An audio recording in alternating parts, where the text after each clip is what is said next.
There's a lot of talk right now on Capitol Hill and amongst the pundits about the filibuster and its role in American politics. So for a brief primer on our congressional mechanisms, in simple terms, a filibuster is a means of blocking the progress of a motion through a legislative body, usually with debate or presenting counterpoints to the proposed motion or legislation. Historically, this was done by someone who wanted to stop a motion that they knew would most likely not go in their favor politically. Sometimes it's done as a protest when they know that it won't be successful in stopping the motion or the bill. And it used to be required that the person invoking the filibuster had to physically perform the filibuster, as in they had to actually occupy the time and hold the floor for however long they intended to filibuster and cede their time when they could no longer engage the assembly. I was actually in student government myself in school. I was the elected parliamentarian for 2 years, so I had to get familiar with the rules of order and the proper way to introduce motions and allow the involved parties to take the floor. The time of a filibuster is often filled with debate, lectures, the reading of essays, or literature related to the proposal.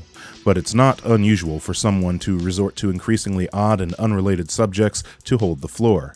It's essentially an attempt to sway the assembly through attrition because the proceedings can't progress if someone hasn't ceded their time. It's an endurance test of sorts, if you will. To filibuster John Brennan's nomination for the CIA, demanding more answers from the president. The problem is we're never getting any more answers. Which had previously brought a challenge in federal court. I'd like to thank the senator from Utah for his expert constitutional analysis, and I'm the minority leader for his remarks and for his insightful questions. The question about whether or not the president has actually gotten involved with to try to break Strom Thurmond's record, but I've discovered that there are some limits to filibustering. And that's Rand Paul's 13-hour debate that he performed to filibuster the appointment of a director of the CIA. He cited the current record holder, Strom Thurmond, as an inspiration. Who's Strom Thurmond, you ask? Oh boy, prepare to get angry. In 1957, Senator Strom Thurmond set the record for the longest single-person filibuster in the United States history, going a whopping 24 hours and 18 minutes. To fill the time, he read the entire Declaration of Independence. He read the election laws of every single state in alphabetical order. He read the Bill of Rights, as well as George Washington's farewell address. He took one restroom break while Barry Goldwater covered the podium. Some have said that the only reason he ended his filibuster was that a doctor thought he could suffer kidney damage if he continued in this fashion. Now, all of this would be commendable if it weren't for the fact that he was literally trying to stop the passage of the Civil Rights Act of 1957, which passed anyway, with no change in votes, 2 hours after his filibuster ended. Such a great use of time. Supposedly it cost $6,000 worth of printing just to document it all on the congressional record. So what was the Civil Rights Act of 1957 about? I'm glad you asked. Why, it was to protect the voting rights of Black Americans at the federal level. And that brings us back to the present. Voting rights, ethics, things that could possibly address systemic racism. Here we are in 2021 facing arguments over filibusters, debating something as obvious as voting rights, and in general watching the Senate waste time and money. He understands we're a deliberate body because we're supposed to be a deliberate body to cool things off that come from the House. That's what we're doing. We're looking every way we can to bring this country together and unite the country.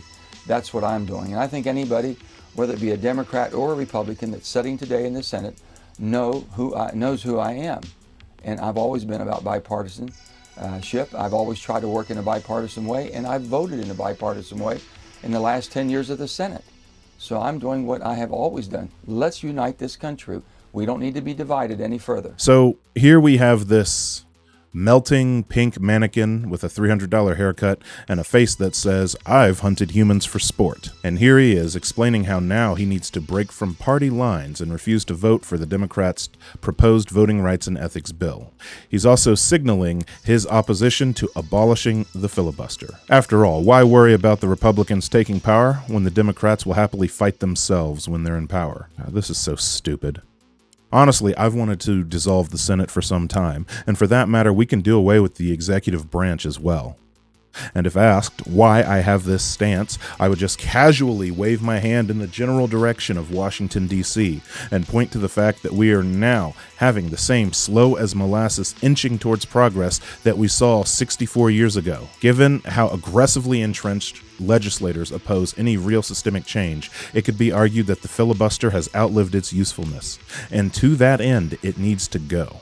And senators in general are a dated institution by design that don't actually represent the needs and desires of the voting masses. It was modeled after the Roman Senate, which was more of a circle of elder statesmen and oligarchs who served as a check on the power of the emperor. The requirements to become a senator are, on paper, more strict than the requirements of the representatives. At its inception, there were states in the South with massive populations of Africans held in bondage, with no rights that outnumbered the white residents who had actual voting status. The federal government decided to create another chamber of Congress with an even number, providing an equal 2 senators to every state of the Union. So it makes sense that the senators tend to hold their positions far longer than most other elected officials at the federal level. Despite the supposed role of the Senate to have a stronger allegiance to their constituent states, the Senate plays a key role in legislation that affects the country as a whole. This is due to the fact that the Senate has to approve any bill that becomes law. Naturally, this means that the Senate can be a major asset in passing bills or an impermeable wall against progress. And this is a bad arrangement. It is a massive segment of our legislative branch that isn't representative of the population. Various electoral mechanisms like gerrymandering and voter suppression allow many senators to essentially serve for life without significant opposition. 94 years old? I don't look 94 years old, do I? Ah, rotten pieces, you racist hobgoblin. So yeah, the Senate needs to go. Pack it up. We don't need the senators anymore. We can use their chambers for something else. I don't know. Call Lin-Manuel Miranda and use the chamber to stage viewings of Hamilton. We've watched senators be a barrier to progress for too long in this country. For a nation that prides itself on innovation, we keep a lot of broken, dated systems firmly entrenched in our political landscape.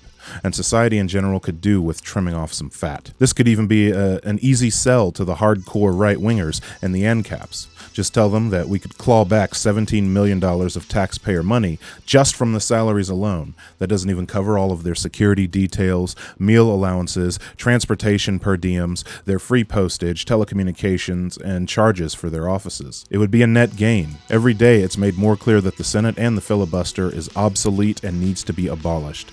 And there's plenty of other stuff we can abolish as well that I haven't even touched on. It's time to enter the 21st century. Seriously, we need to abolish prisons, we need to abolish the police, abolish the DEA, abolish the CIA, abolish the FBI, abolish the Pentagon, Thank you for watching. If you enjoyed the video, please click like, and make sure to click subscribe and the little bell to see more videos. Also, check out my Twitch, where I play games, make music, and give lectures. Also, follow me on Twitter, where you can get the latest updates on my 2022 senatorial campaign.